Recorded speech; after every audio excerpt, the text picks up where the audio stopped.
In the cold, misty reaches of the northern forests, far from the whispers of the human world, two souls sought peace, Lucas and Simone. Once outcasts, they had left behind a village that had branded them cursed.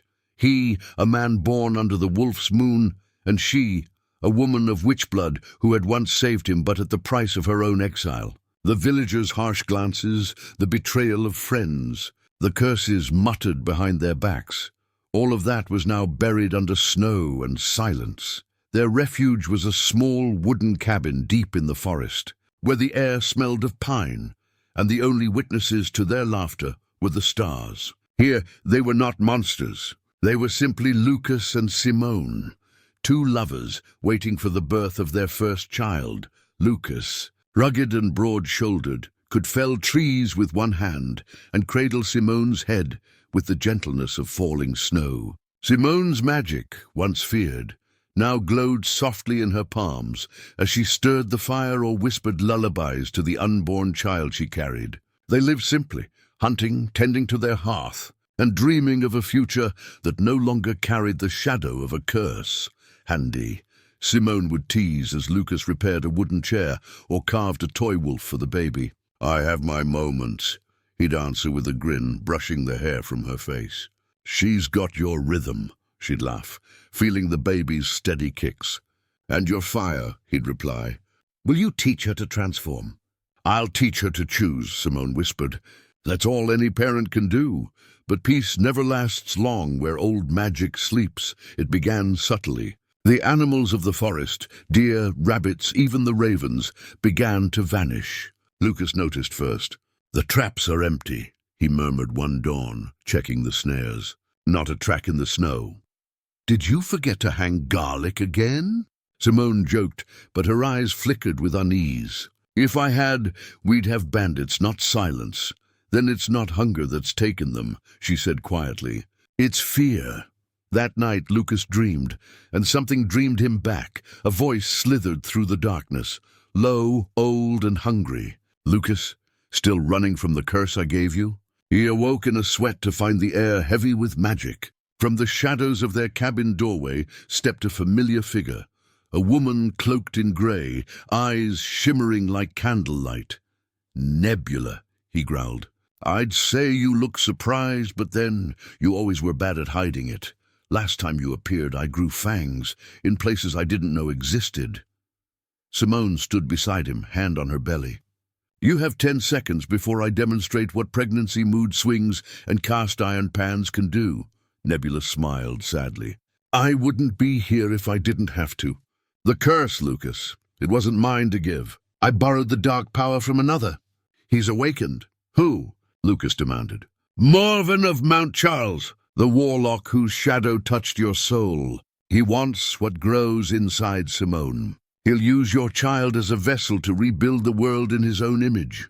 Silence hung like fog. Then Lucas's voice, low and defiant, "Let him try. He'll find fangs waiting. Pride is a sweet seasoning for fear," Nebula warned. "But even wolves bleed." The next morning, Lucas and Simone traveled to the village to warn them, though they knew the welcome would be cold. Jethro, grandson of the old hunter Marcus, stood before a frightened crowd.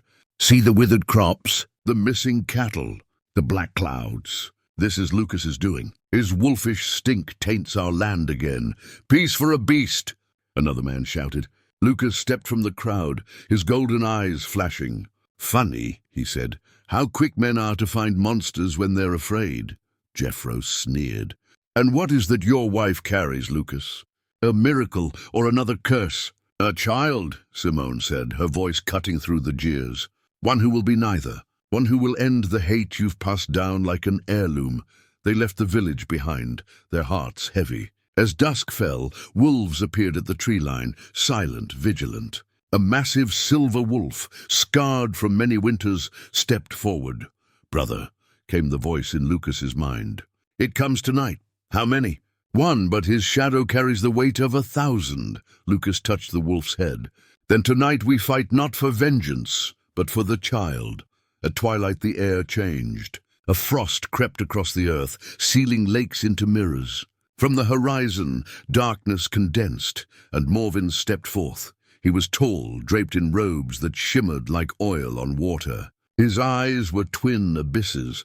Pulling the light from the air, Simone stood in the clearing, defiant. "You want my child?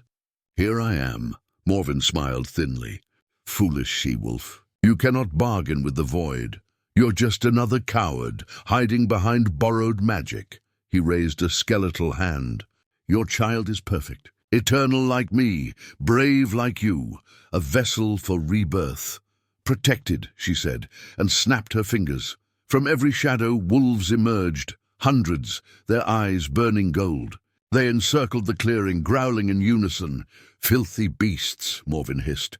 "I will not be—" A single thunderous howl split the air. Lucas, in full wolf form, stepped forward, massive, radiant silver under the moon. "Brothers, sisters," he howled. "For our kin, for our future." Morven laughed. "You are not even a true wolf." Lucas's eyes gleamed. "No, I'm something you'll never be. Loved." Then he raised his head to the heavens and howled again, a sound so ancient it made the mountains tremble. One by one, every wolf joined him. The collective song shook the air, a harmony of blood and bond, love and defiance. Morven's magic faltered. His dark runes cracked under the purity of that unity. He screamed, "Impossible! I'm eternal." Simone's voice rose like thunder. "You are nothing without fear.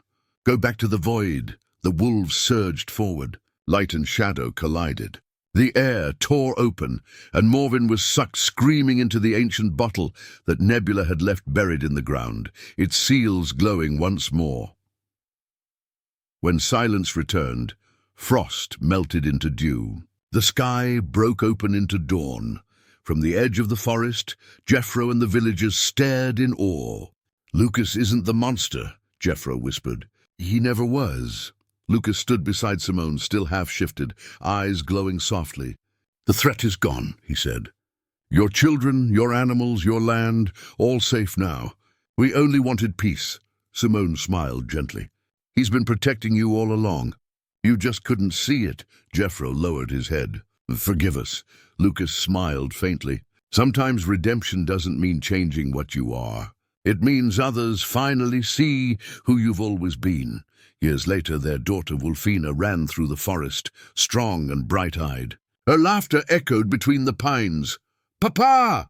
she cried. Lucas, older now, lifted her into his arms. "My fierce little wolf." Simone stood nearby, her smile warm. "She'll be strong," Lucas murmured. "She'll be loved," Simone answered.